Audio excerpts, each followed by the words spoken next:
Oi, gente querida, gente amiga do canal Paz e Bem, dos canais parceiros aqui, a BPF, Filosofia e Movimento, Canal do Sejus e tantos outros. Eu sou Carla Pavão.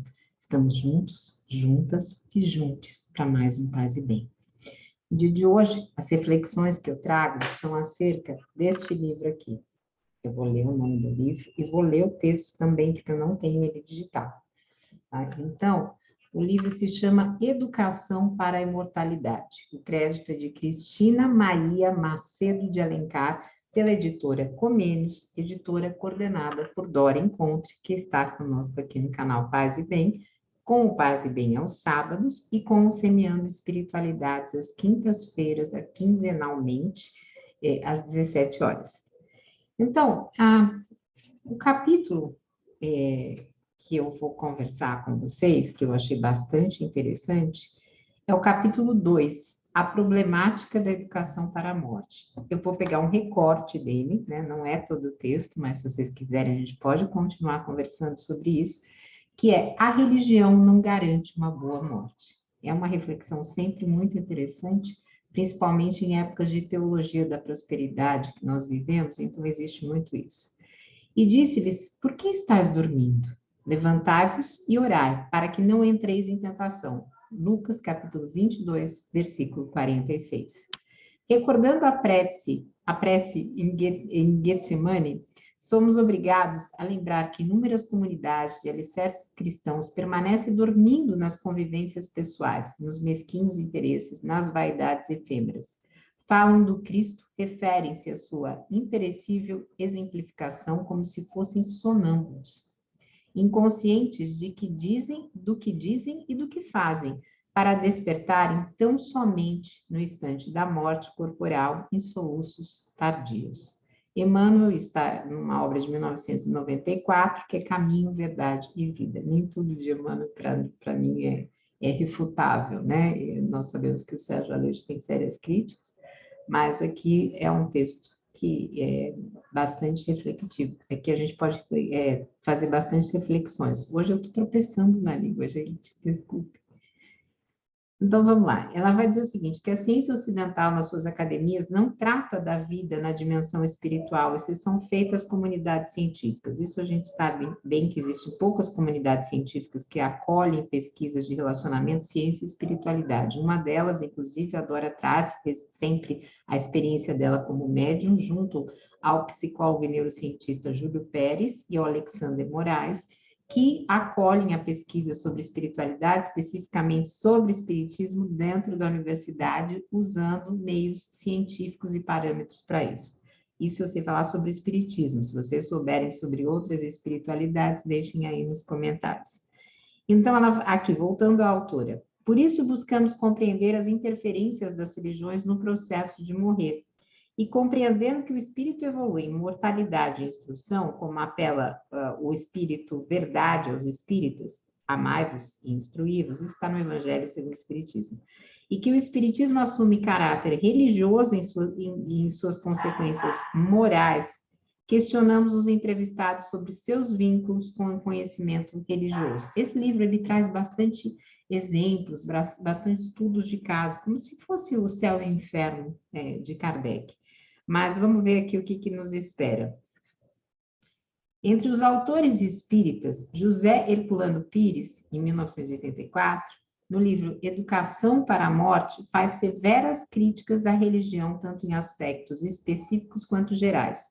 Em termos gerais, que explicariam a origem das religiões, Herculano vai dizer a seguinte: as religiões nasceram desse anseio existencial do homem, reintegrar-se em sua natureza espiritual, o religare, né?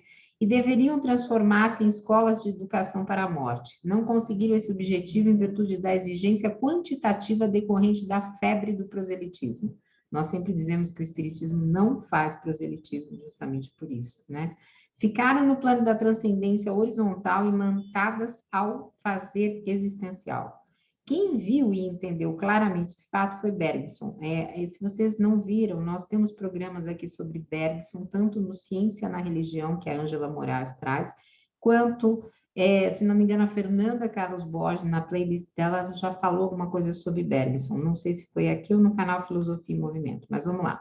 Ao mostrar que a moral fechada do indivíduo, que não se prende à moral aberta da sociedade, é a única que corresponde à religião dinâmica do Homo sapiens. Nas religiões estáticas das comunidades, ficam apenas os indivíduos massivos do Homo faber, né? A gente tem os vários homos, aqui ele está citando o Faber, necessariamente dependentes de estruturas sociais, né? Essas religiões comunitárias são sempre totalitárias, exclusivistas, baseadas num conceito de Deus que é simplesmente um reflexo do homem comum. Esse Deus pode morrer e ressuscitar como o deus egípcio Osíris, sendo admirado e adorado pela sua façanha, mas nunca dará aos seus adoradores a menor noção de imortalidade. A medida humana não se aplica a Deus para usá-la nas coordenadas do infinito e da imensidade. Essas duas palavras encerram problemas que dão vertigem ao homem apegado à vida. As religiões sociais transformam-se assim nas religiões da morte. Então, o que ele está indicando aqui? Ele está indicando que uma transcendência não transcende, segundo a autora, porque diante de uma horizontalidade existencial, porque ela vai depender de estruturas sociais, realmente. Então, é necessária essa educação, esse impulso de transcendência, o anseio do homem, biopsiquicamente falando, de se projetar além das suas limitações humanas na busca de um divino. E aí vamos trazer Kardec aqui. Kardec, na lei de adoração, ele vai dizer o seguinte, a lei de adoração está no livro dos Espíritos, se você não viu, no Caminhos do Espiritismo, logo no começo, tem lá na playlist o Sejus falando sobre a lei de adoração. Então, vamos voltar aqui ao livro. Então, na medida que a religião não possibilita o homem a busca do divino, ou seja, deseduca para o primado do espírito, constata-se a gravidade da deseducação para a morte promovida pelas religiões. Então, o espiritismo, nesse sentido, o que ele vai contribuir? Ele vai contribuir para uma compreensão mais religiosa da morte, segundo a autora aqui, que não é suficiente, porque não é suficiente a gente só conhecer os fenômenos, né, como acontece, mas sim ter uma reflexão mais profunda em termos filosóficos, em termos religiosos, para se conquistar uma boa morte. Então, não basta eu saber que eu vou morrer, como é que acontece, como é que o corpo para, né? A gente precisa ter uma reflexão, precisamos falar sobre isso. Em relação ao catolicismo, a autora vai dizer assim que uma publicação de 1959 da Editoras Paulinas é importante para inserir nessa pesquisa testemunhos não espíritas sobre a sobrevivência do espírito e de sua condição no pós-morte, e para explicitar como que a religião católica considerava isso. Então, ela vai falar do manuscrito do Purgatório. E ele chama o Manuscrito do Purgatório, impressionante e proveitosa revelação de uma alma do purgatório. Ele é traduzido do francês pelo Monsenhor Ascânio Brandão, que apresenta esse manuscrito afirmando não ter encontrado no documento nenhum ponto sequer em desacordo com a doutrina e as opiniões dos santos doutores e dos teólogos mais seguros. Então, o Monsenhor vai dizer o seguinte, só que esta doutrina basta para tornar o manuscrito do Purgatório uma obra muito digna de ser lida e meditada por todos. Então, esse documento, né, ele vai esclarecer, segundo a Igreja, segundo a doutrina da Igreja, que por uma especialíssima permissão de Deus, raras vezes e por milagre, para ensinamento e confirmação da imortalidade da alma, para lição dos vivos, ou para pedir socorro e sufrágio, se pode ter essa comunicação de alguém que morreu, né? E ele vai dizer o seguinte, desde que nossa alma se separou do corpo pela morte, não tem mais órgãos para se comunicar com os homens, é puro espírito, e só milagre pode se tornar sensível. E demais, quando a alma deixou o corpo, já foi entregue à divina justiça e está no lugar que mereceu, o céu, o inferno ou o purgatório. Então, em que pese, né, toda a discordância do espiritismo com relação à comunicação dos espíritos ser um fenômeno miraculoso, né, a gente não acha que é milagre, muito pelo contrário, é algo bastante trivial e recorrente, como nós conversamos aqui, acontece a conversa com os espíritos dentro das reuniões mediúnicas, e também não temos essa destinação para o céu, para o inferno ou para o purgatório, mas sim a existência de um corpo perispiritual que continua, né, do outro lado, em um diferente estado, promovendo tudo isso. Às vezes aqui, né, tem um eco, né, dessa questão de comunicação, né? Então, se a gente lembrar do livro O Céu e o Inferno, de Allan Kardec, de novo, se você não viu, tem na playlist do Caminhos do Espiritismo todo o estudo pelo Sejus do céu e o inferno. Então, a problemática da destinação das almas em diálogo com as doutrinas pagãs e o cristianismo, ela existe lá no livro, ela está clara lá no livro, né? O diálogo com outras religiões também é postulado por Kardec no terceiro diálogo do padre, no livro, no primeiro livro de Kardec, né? Que ele vai falar sobre o que é espiritismo. Eu tinha esquecido o nome, gente. O que é espiritismo? Então, ele vai dialogar com o padre. Então, o espiritismo, o que ele faz? Ele vai combater a incredulidade e essas consequências funestas, né? E vai fornecer novas patentes de existência da alma ou da vida futura. Então, aqueles que nada creem ou que duvidam, e o número disso não é pequeno, né? Ou mesmo aqueles que a fé religiosa não satisfaz, né, a pessoa. Então, porque acredita na autoridade da igreja, mas não acredita nos seus ensinos, então o Espiritismo vai responder essas perguntas sobre a morte.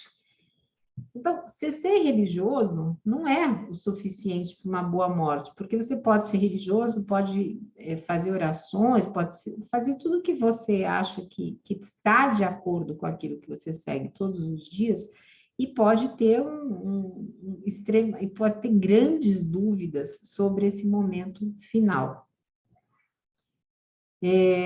Então, aqui ela vai trazer o espírito Atanagildo, respondendo ao médium Hercílio, né? No livro A Sobrevivência do Espírito, ela vai trazer um diálogo aqui. E eles vão dialogar sobre o diabo e a sede de seu reinado. Vamos ver aqui o que eles falam. Considerais que seria de grande progresso para as próprias religiões dogmáticas o desaparecimento dessa tradição infantil do céu e do inferno, ainda tão cultivada entre seus adeptos? Até porque deve dar medo, né, gente, na nossa hora final, achar que a gente vai para o inferno, né? Sem nenhuma crítica aos católicos aqui do canal, por favor.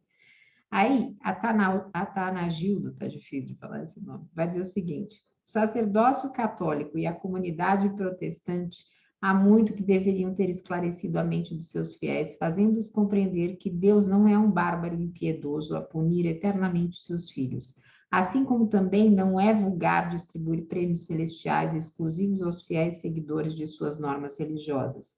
É evidente que são bem raras as almas que partem da Terra absolutamente certas de que estão isentas de qualquer mácula, por cujo motivo a dúvida e medo são sempre a preocupação da maioria. E quando a gente conversa com alguém que está no caminho, na reta final, existe muito dessa preocupação e desse medo. Não vos é possível avaliar o pavor dantesco da alma, que ao emergir das sombras do túmulo sente-se presa de suas próprias criações mentais, convicta de que irá sofrer eternamente nas chamas dos infernos e nas garras de Satanás. Isso a gente vê muito na reunião mediúnica com os espíritos que se manifestam. Jamais podereis imaginar o que seja realmente essa convicção íntima de castigo eterno para o desencarnado que se crê sem a mínima esperança de salvação, guardando ainda em sua memória as imagens do lar amigo que deixaram na terra. Isso também se vê muito, ó, que ela vai falar aqui, muitos ficam alucinados e se conturbam pela força do que lhes foi ensinado. Sim, a gente tem muitos casos de várias espiritualidades, tá, gente? Não estou falando só de católicos, a gente tem muito de quem viveu em religiões dogmáticas, sofrendo, e alguns incrédulos ainda, por terem que encarar a vida, né? A vida em espírito. Entretanto, o espírita que aprendeu que o inferno eterno é uma lenda, e que o pior sofrimento no astral ainda é provisório, ele mantém viva a questão da recuperação espiritual.